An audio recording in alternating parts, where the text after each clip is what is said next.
দল আপনাকে এবং সন্দীপন সাহাকে বহিষ্কার করেছে এই মুহূর্তে, আর আপনারা মুক্ত।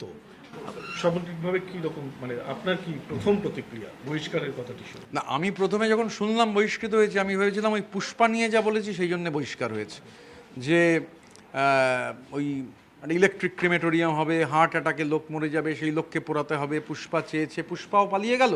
আমি আর সন্দীপন মিটিংয়ে বললাম পুষ্পা কেন বহিষ্কার হচ্ছে না, বললো টুইট দেখে নাও। আসলে এটা এক ধরনের মাইন্ডসেট। 6 তারিখের মিটিংয়ে কোনো রেজলিউশন হয়নি। রেজলিউশন যেটা হয়েছিল, অভিষেক বন্দ্যোপাধ্যায়কে উঠে দাঁড়িয়ে স্ট্যান্ডিং ওভেশন দিতে হবে, হাততালি দিতে হবে, রেজলিউশন লিখুন। এটা রেজলিউশন আধা আধা, পুরোটা বলবো না যে উঠে দাঁড়ায়নি, কিছুটা উঠে দাঁড়িয়েছিলাম, তারপর বসেছিলাম। কিন্তু এরম বিধায়ক আছেন যিনি উঠে দাঁড়াননি, আমার থেকে সাহসী সেই বিধায়ক। তো রেজলিউশন হয়নি। 19 তারিখের মিটিংয়ে বলা হলো যে 6 তারিখ ডেট দিতে হবে, পার্টির নির্দেশ। তো ইতস্তত হচ্ছিল, দেখলাম সবাই দিচ্ছে এবং বারবার বলা হচ্ছে। তো কিন্তু যখন সই করতে গেলাম, দেখছি এমন অনেক নাম লেখা হয়েছে সেই বিধায়করা নেই। তাহলে কে লিখলো? তদন্ত হওয়া দরকার। সেটা কি ব্লক লেটারে? ব্লক লেটারে লেখা রয়েছে এমন বিধায়ক, মানে বিধায়ক নেই, অথচ তার নাম লেখা হয়ে গেছে। কারা লিখছিল, কি লিখছিল, এগুলো তদন্তকারী সংস্থা দেখবে, আমরা বলতে পারবো না। একটা বিষয় হচ্ছে যে দল যখন অত্যন্ত দুর্দিন চলছে, তার একটা বিষয় নিয়ে আপনারা স্পিকারের কাছে চলে গেলেন। অনেকেই তো এটাকে ব্যাখ্যা করছেন যে আপনারা আসলে ছুরিকাঘাত করছেন, দল ভাঙবার চেষ্টা করছেন। মানে কার কাছে নেতৃত্ব দিচ্ছেন আপনি? কার কাছে যাব? আমি এবং সন্দীপন, আমরা তো শপথ গ্রহণ করেছি সংবিধানের নামে। কোনো ধরনের ভয়, কোনো ধরনের দেশ, এগুলো মুক্ত থেকে নিরপেক্ষভাবে কাজ করব। তো পার্টিতে বলে তো লাভ হচ্ছে না। পার্টিতে তো একাধিকবার বলেছি, তার প্রামাণিক তথ্য প্রমাণ রয়েছে। উলুবেড়িয়া পূর্বতে যখন লড়তে গেছি, যে ধরনের দুর্নীতির কথা মানুষ বলছেন, পার্টিতে বলেছি, হারিয়ে দেওয়ার চেষ্টা হচ্ছে, পার্টিতে বলেছি। বলা হয়েছে দেখা হবে, ভোটের দিন এজেন্ট বসতে পারছে না, এজেন্টের সই নিয়ে গরমিল হচ্ছে।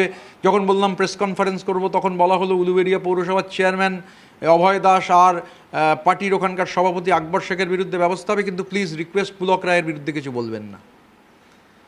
তো এই যে মানে তাহলে কোথাও একটা আড়াল করবার চেষ্টা,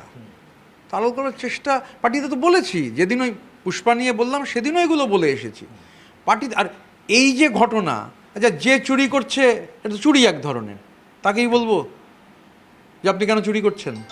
তা আমাদের মনে হয়েছে এটা স্পিকারকে জানানো দরকার। He is a custodian of the house, আমরা স্পিকারকে জানিয়েছি। এবং এত বড় আজকে আমি জানি না আপনি প্রেস কনফারেন্সটা শুনেছেন কিনা, মুখ্যমন্ত্রী শুভেন্দু অধিকারী আপনার এবং সন্দীপনের নাম নিলেন এবং আপনাদের চিঠির ভিত্তিতেই আজকে সিআইডি এবং যাবতীয় কিছু। তো ভবিষ্যতে যদি তৃণমূল কংগ্রেস দল, যে প্রতীকে আপনারা জিতেছেন, যে সমর্থকরা আপনাদের হয়ে কাজ করেছেন, তারা যদি আপনাদেরকে বিশ্বাসঘাতকের তকমা দেন, কি বলবেন?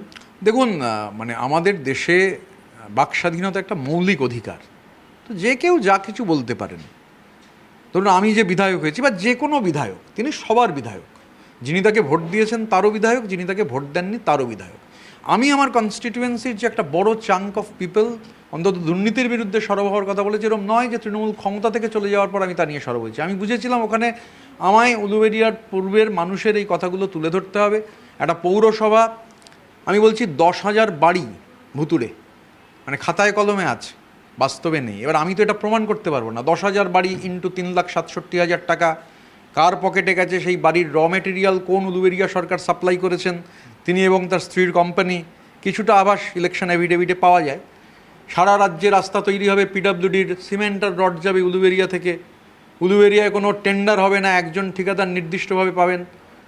এই যে যা মানুষ বলেছেন, এখন সত্যি মিথ্যে, মানুষ মিথ্যে কথা বলেন না বলেই মনে হয়। তো স্বাভাবিকভাবে এগুলো তদন্তের আওতায় আসা দরকার। এবং মানে সুতরাং যে যা খুশি বলতে পারেন, এবং আমি হয়তো বলেছি বা সন্দীপন বলেছে, অনেকে তৃণমূলের মধ্যে, আমি তাদের নাম দেখিয়ে বিব্রত করব না, তারা বলছেন যে কাউকে তারা বলতেই হতো, এবং বলাটা কিন্তু শুরু হয়েছে।